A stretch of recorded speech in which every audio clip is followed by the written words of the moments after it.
Good morning to you. Well, we continue with Luke chapter 14. And in verse 28, Jesus says, when he's talking about people loving him and following him, being more devoted to him than to anyone else, even to their own well-being, he says, which of you, desiring to build a tower, does not first sit down and count the cost, whether he has enough to complete it? Otherwise, when he's laid a foundation and is not able to finish, all who see it begin to mock him, saying, "This man began to build and was not able to finish." And then Jesus went on to use another parallel kind of parable. Or what king, going to encounter another king in war, will not sit down first and take counsel whether he's able with 10,000 to meet him who comes against him with 20,000? And if not, while the other is yet a great way off, he sends an embassy and asks terms of peace. So therefore, whoever of you does not renounce all that he has cannot be my disciple. These are difficult words, but really, he is highlighting here something, I think, that occurs in many people's lives.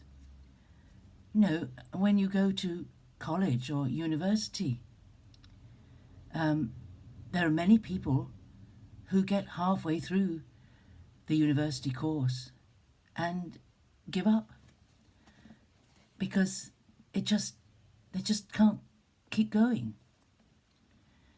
You know, when you decide to take a course, you know, you think, and you start with a wonderful enthusiasm, and the first term is fairly easy, and then most courses start with easy stuff and go on to more difficult stuff.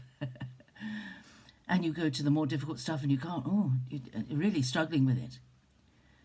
And the hardest bit of any course that people take up is the middle bit. The bit where the initial, gosh, I'm so glad I'm doing this course, it's really interesting and I'm really enjoying it, has become hard slog and difficult work. And every time you come up against a deadline, you know, this latest assignment has got to be in, the deadline is looming, I must get it done, and you don't seem to have enough time to do it, or something happens in your family, and you know, the number of dropouts from college and university is huge. It really is huge. I do know what I'm talking about because I have done quite a lot of self-motivated study, because I left school without A-levels.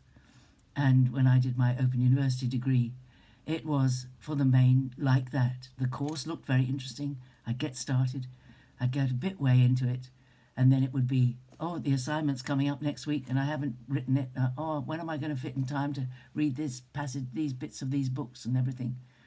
And then foolishly, not foolishly, but then when I was in my latter years, when I was at the hospice, I did a master's in theology. And that was really hard to do it while I was working full time.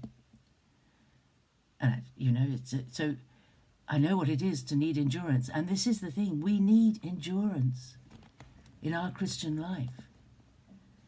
It's one of the reasons why I think sometimes evangelists, they're great at getting people to faith, but they don't really, in their preaching, tell people how hard it's going to be, so that they can sit like this man building a tower, so that they can sit down and the person who's telling them about Jesus can say, well, look, if you decide to follow Jesus, he's got to be first above everything.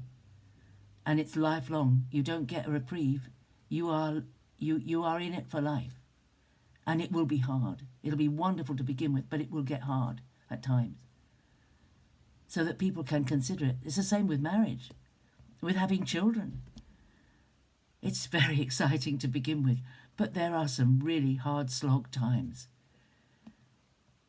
when endurance is required.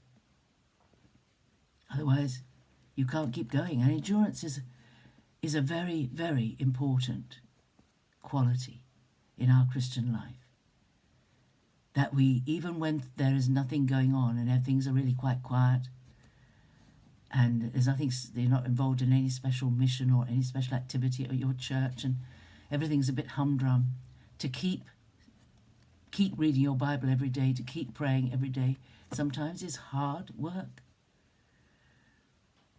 And I think maybe the generation that I came from is more blessed than the modern generation, because we didn't have credit cards.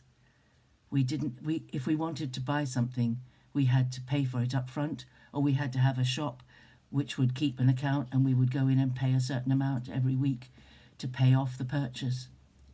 But in the main, what we had to do was we had to save the money first before we bought the item we wanted. And that required dedication and endurance. But we have an easy life now.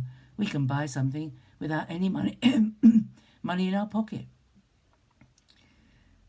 and pay it off in installments if we want to. No, this is very important, because if you've never done it before, think about the fact that you do not. You have to keep going. There is a great deal of endurance needed, and sometimes that endurance costs us everything. The final thing Jesus said was, "So therefore, whoever of you does not renounce all he has cannot be my disciple." We have to hold all our material belongings lightly, because we don't know when the Lord might ask us to move, or to go somewhere, or to do something we've never thought we would do. We have to be prepared. We are the Lord's servants. We aren't his masters. We are the Lord's servants. That's enough for today. Think about the tower you're building, or the battle you're preparing for. Think about it. Maybe Putin should have done a bit more thinking. Oh, I'm not being political. I'm not going to be political. That's enough from me for today. Have a great day. God bless you. I'll see you tomorrow. Bye-bye.